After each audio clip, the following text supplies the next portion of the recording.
How do you assess Pakistan's counterterrorism efforts, and especially considering that the government of Pakistan has been accused by the international community that it has been selective when it comes to cracking down on terror groups that are allegedly working from the soil of Pakistan? In the last couple of years, especially since 2014, Pakistan has done more than any other country to reverse the tide of terrorism, to put the terrorists on the run in a time and in a region which is still grappling with this menace. And we are very pleased about it. The number of terrorist incidents, which used to be to the tune of 150 per month on the average right up to 2014, has gone down to fingers of a single hand. And we are happy about it. It has taken us, of course, huge cost, over 6,000 soldiers, 17,000 injured, 23,000 civilians, $123 billion worth of economic losses. But we are happy that every inch of tribal areas which was infested by these militants today is being secured.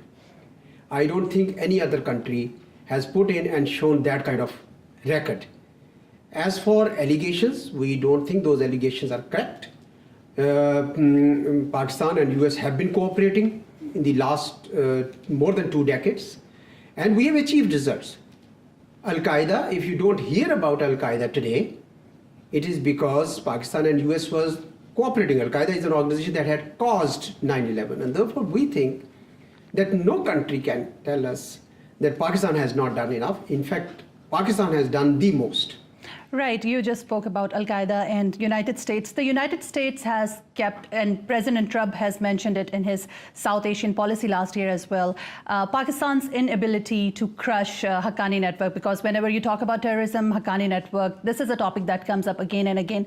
Why is Pakistani government not doing enough to take after the group? Well, Pakistan is squeezing space on Haqqanis and Taliban. Our message to them is very clear. You are Afghans, you should give up violence and go to Afghanistan and join the political mainstream. That's our message, and we will continue to do that. But to hold Pakistan responsible for lack of success in Afghanistan is not a fair treatment. Afghanistan has a number of myriad of issues, from governance to corruption to drug trade, to 44% plus territory of the country not in the government control, to scores of terrorist outfits operating there, most recently the Daesh and ISIS coming there, making safe havens in eastern Afghanistan. So nobody can really turn around and say to us that Pakistan has not done enough. Pakistan has done, but of course we care for our relations with the US. We also listen very carefully to them. We are squeezing space on Taliban, and we will continue to do that. Taliban their worldview is not the worldview of the people of Pakistan. They are Afghans, they should be in Afghanistan, and we are having those conversations with the United States. So what are Pakistan's main issues, concerns, challenges, and obstacles when it comes to treating extremism and terrorism from the country? Pakistan has been sort of engaged in a serious fight for the last 2 decades, but this problem goes back even further. It is a legacy of Afghan jihad. 40 years ago, when Soviets came into Afghanistan, this concept was brewed. And after Soviets left, Americans left, these people stayed back. They were hard-earned, battle-hardened militants. And once the Tora Bora was bombed after 9/11, most of them trickled towards Pakistan. And when Pakistan sided with the US-led coalition, we became their target, and they started attacking us left, right, and center. Until the people of Pakistan said enough is enough. Violence and terrorism under any pretext is not acceptable. That's where our military forces moved into our tribal areas, especially in North Waziristan, where these people had created their hideouts, safe havens, IED factories, training camps, whatever else. And 2.5 to 3 years later, we were able to clean up the whole place and secure every inch of that territory. Now, it's not a small achievement. We are very pleased about it because tribal areas for centuries was an area that was left without settled governance. Today, we are preparing a political package to do that. So it's a history in the making. But is our job done yet? I don't think so. I think we need a lot more to be done. Many of these terrorists are hiding in the urban centers. So we have launched an operation, Raddul Fasad, which is intelligence-based operation. Thousands of intelligence-based operations are being conducted to sniff these people out of their hiding places and take them to task. We would also be working on the National Action Plan, which addresses the mindset which germinates extremist behavior.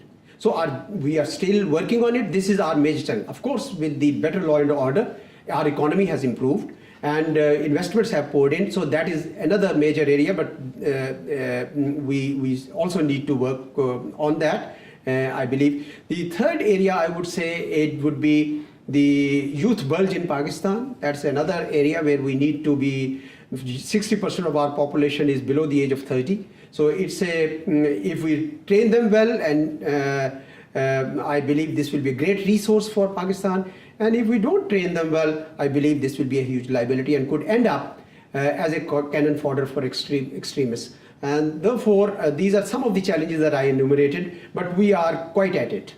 Right. You have spoken about tribal region. You must have heard there is Pashtun Tahaffuz movement going on, and they are accusing the Pakistani government that the actions they have taken and what the picture they are showing to the world, that is not correct when it comes to curbing terrorism. How do you see those statements and the voices from the tribal region? Well, within Pakistan, Pashtuns are very committed Pakistanis, and they have rendered enormous contributions to the people of Pakistan, to the country of Pakistan, and they hold tremendous respect in the eyes of every Pakistani. There are some issues that some people like to voice. It's a free country. Everybody is welcome to express their opinions. But I think bulk of it outside has been exaggerated. I think people are exaggerating because they have their own axe to grind. Otherwise, there are talks going on with them by the authorities. The matter is also in the courts. So I think normal solutions are being found to address all their concerns. Okay. Afghan Taliban, they have leadership councils in cities like Quetta and Peshawar in Pakistan, and it is still widely believed that Pakistan has influence over the group. So why is your government not using the influence and asking them to, give up violence and to be a part of the peace process? It is a myth to say that there are any shuras in Pakistan, Karachi Shura, Quetta Shura, all these things. We have said time and again that there are no safe havens in Pakistan left. 44% of territory in Afghanistan is available according to US reports, and 70% according to BBC report is available to militants of that huge country. Why would they need to stay in Pakistan and hold these shuras when we are breathing down their neck, when we are squeezing space upon them? They have no reason and no incentive to stay in Pakistan. I think this is a dated information, and this gap between this kind of myths and the ground reality must be bridged. We have seen a new trend in the past 1 year or so in Pakistan. There are many militant and hardcore religious groups. They are paving their way into the political sphere in Pakistan. Labbaik Ya Rasool and Milli Muslim League is an example. How do you see the emergence of these militant turned political parties, and do you think they should be allowed to contest in the upcoming elections in Pakistan? Well, the Election Commission of Pakistan is seized of the matter. Last time when this party tried to seek a symbol or something, I think the Election Commission did not allow. There are certain laws and rules which have to be followed. And I believe the grain of Pakistani politics has always been a moderate version of thinking on all issues, including on Islamic issues. We believe that Islam is a religion of peace. Islam teaches love and care and understanding and harmony. So I don't think there is any place for any extremist mindset in Pakistan. Another question would be, whenever we talk about Pakistan and terrorism, there are some international, globally recognized terrorists, such as Hafiz Saeed, who are living like a free life in Pakistan, and United States and the international community has criticized Pakistan on that. What actions your government is taking, to hold him accountable, because he's him and other terror groups and individuals? Those of them who are on the UN list of entities and individuals, we are implementing all the three sanctions on them, which is to not to fundraise, not to carry arms, and not to have international travel. We are fully implementing all these sanctions. However, and there is UN report monitoring team which comes and monitors, and we are cooperating fully with that. But beyond that, there is also an allegation about Mumbai attacks. And unfortunately, the trial that is taking place has not been able to conclude because the evidence that was expected from India has not come in.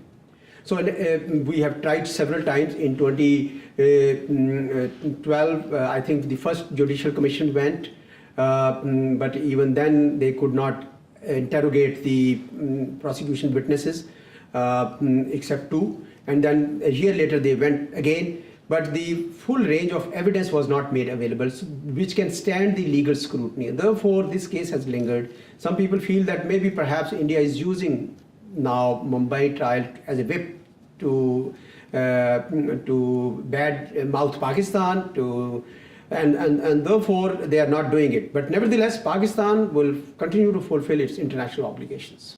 Pakistan is going to be added to FATF's grey list next month because it has not taken sufficient steps for terror financing. How Pakistan is now dealing with the issue, is to make sure that it is going to deal with the money laundering of terror groups? Well, money laundering, we had adopted a legislation and it has been appreciated many times. We are working on freezing the accounts of all terrorist groups, State Bank of Pakistan, all the banks, everybody. We are also curtailing or checking all other channels to raise funds, such as selling hides on the eve of Eid al-Adha, and every other step. And I think we have done a lot and we are working well.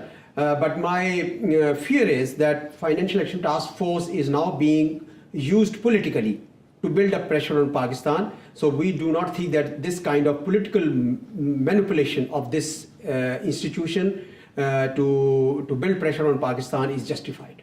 Mr. Ambassador, thank you so much for taking out time for Extremism Watch Desk. Thank you very much for having me with you.